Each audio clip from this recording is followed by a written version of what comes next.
Doctor professor Yunus সাহেব, বিগত ১৬ বছর আপনি নির্যাতিত হয়েছেন সত্যি, কিন্তু স্বৈরাচার বিরোধী একটি শব্দও আপনি কখনো উচ্চারণ করেননি।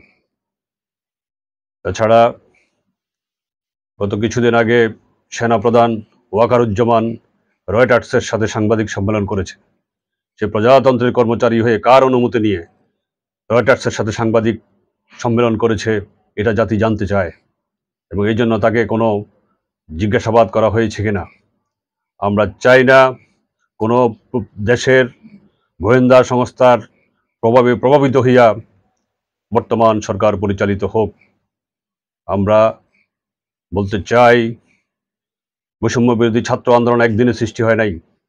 গত ১৬ বছর ধরে রাজনৈতিক দলগুলো নির্যাতন নিপীড়নের শিকার হয়ে সরকার বিরোধী আন্দোলন চালিয়ে যেতে যেতে বৈষম্য বিরোধী ছাত্র আন্দোলনের সময় এই দেশের কোটি কোটি মানুষের ক্ষোভের বিস্ফোরণ ঘটেছে, ক্ষোভের বহিঃপ্রকাশ ঘটেছে।